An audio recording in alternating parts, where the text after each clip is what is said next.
So this is day 2 of this fast documentary thing. Now it's interesting.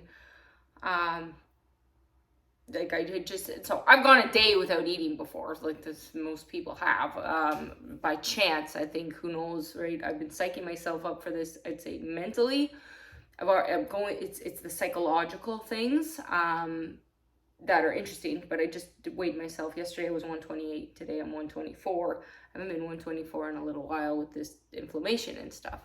So it's just interesting because the body goes through different things. So sometimes you could do it and not lose anything in a day. But I say this because the psychology. So I spent the day thinking about it, right? You're psyching yourself out, but understand the psyche of this is for myself in this process, and I want full disclosure, is I'm actually excited about it, and I feel like it's a gift that I found. And the reason I say that too is because I've worked through something different. That's why I wouldn't just recommend somebody do this, right? So I'm full disclosure, don't just start this without doing it. Like I spent a year almost in my own psyche dealing with my food addiction and doing it in a different way by allowing myself the binge eats, by allowing myself the freedom of feeling like crap. So one of the things, I spoke to somebody on the phone and she was like, you can't be in, just putting yourself through pain or whatever. And she said, and I did, and this is why I actually had to take a break from people, because I have to follow my own path. And I do believe, with my circumstances, the only healing for the pain is the pain, because the pain came up for me in a different way. So prior to 2020, right, so February of 2020, I didn't have a memory. Okay, so a lot of people can't comprehend that.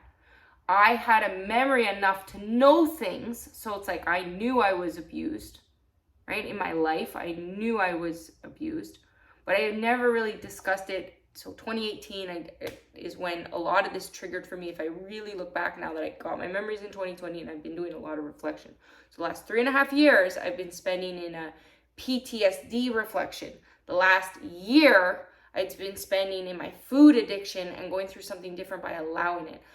So I going through that process, okay, that led to now the chronic pain, which though, so in my life, I've also been diagnosed fibromyalgia, I had extreme pain. So these are things that I've been dealing with anyway, and at periods of time went away. Okay, so finding this theory, which makes sense to me now, because is, in the fasting, right, for a longer period of time versus just a short period of time, right? So I'm psyching myself up psychology-wise because I just jumped into this. I saw it and then I researched it and I went, that makes sense.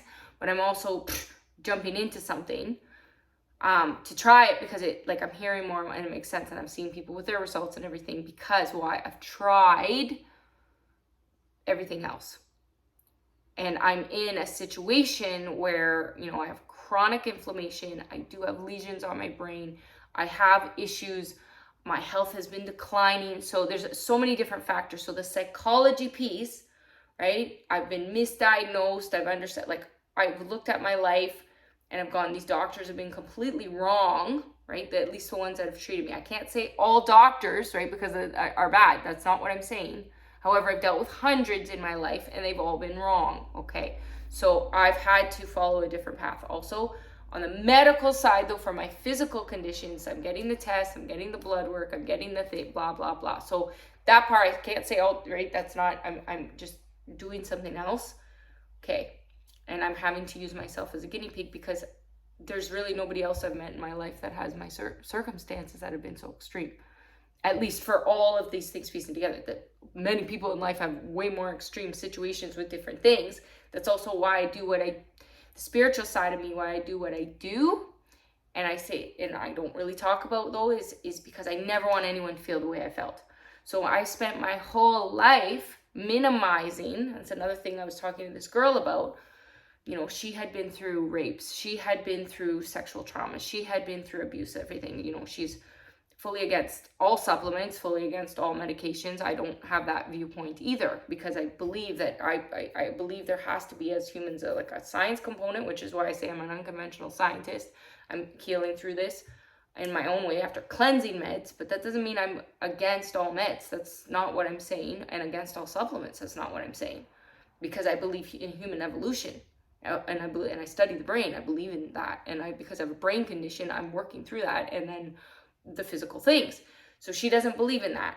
Okay, that different theory, and that's saying the same kind of things of, and that's fine, right? It said everybody's allowed to. I'm just follow. That's why I say I'm following my path, is because the healing for the pain. I spent my life just move on, get to the next thing, Okay, when you're dealing with trauma, you're just masking it. You're a constant survivor mode, right? So that didn't serve me, but at the same time, that served me enough to protect my brain. That's where dissociative personality disorder, or the misunderstandings of multiple personalities, etc. I left my body as a child, in a sense. I was living almost in a third person. That's why I debate. I didn't have any memories until I came into what felt like my body in February of 2020.